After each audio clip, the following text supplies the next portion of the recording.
حضرت عائشہ صدیقہ رضی اللہ تعالیٰ عنہ سے روایت ہے کہ سب سے پہلی وحی جو رسول اللہ صلی اللہ علیہ وآلہ وسلم پر اترنی شروع ہوئی وہ اچھے خواب تھے جو بحالت نیند آپ صلی اللہ علیہ وآلہ وسلم دیکھتے تھے۔ چنانچہ جب بھی آپ صلی اللہ علیہ وآلہ وسلم خواب دیکھتے تو وہ صبح کی روشنی کی طرح ظاہر ہو جاتا۔ پھر تنہائی سے آپ صلی اللہ علیہ وآلہ وسلم کو محبت ہونے لگی اور غار حرا میں تنہا رہنے لگے، اور قبل اس کے کہ گھر والوں کے پاس آنے کا شوق ہو وہاں کئی راتیں عبادت کرنا شروع کر دیا اور اس کے لیے توشہ ساتھ لے جاتے۔ پھر حضرت خدیجہ رضی اللہ تعالی عنہا کے پاس واپس آتے اور اسی طرح توشہ لے جاتے، یہاں تک کہ جب وہ غار حرا میں تھے حق آیا۔ چنانچہ ان کے پاس فرشتہ آیا اور کہا پڑھ۔ آپ صلی اللہ علیہ وآلہ وسلم نے فرمایا کہ میں نے کہا کہ میں پڑھا ہوا نہیں ہوں۔ آپ صلی اللہ علیہ وآلہ وسلم بیان کرتے ہیں کہ مجھے فرشتے نے پکڑ کر زور سے دبایا یہاں تک کہ مجھے تکلیف محسوس ہوئی، پھر مجھے چھوڑ دیا اور کہا پڑھ۔ میں نے کہا میں پڑھا ہوا نہیں ہوں، پھر دوسری بار مجھے پکڑا اور زور سے دبایا یہاں تک کہ میری طاقت جواب دینے لگی، پھر مجھے چھوڑ دیا اور کہا پڑھ۔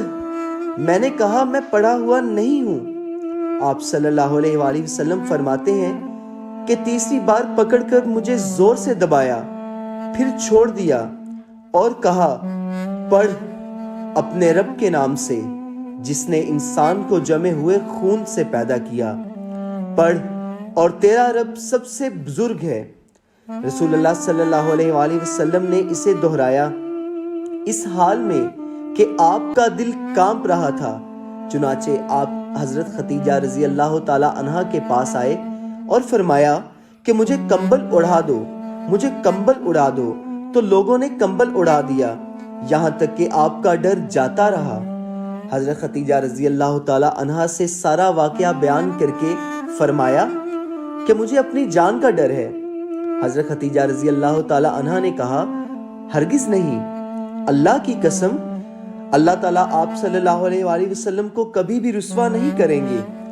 آپ صلی اللہ علیہ وآلہ وسلم تو صلہ رحمی کرتے ہیں، ناتوانوں کا بوجھ اپنے اوپر لیتے ہیں، محتاجوں کے لیے کماتے ہیں، مہمان کی مہمان نوازی کرتے ہیں اور حق کی راہ میں مصیبتیں اٹھاتے ہیں۔ پھر حضرت خدیجہ رضی اللہ تعالی عنہا آپ صلی اللہ علیہ وآلہ وسلم کو لے کر ورقہ بن نوفل کے پاس چلی گئیں جو حضرت خدیجہ رضی اللہ تعالی عنہا کے چچا زاد بھائی تھے۔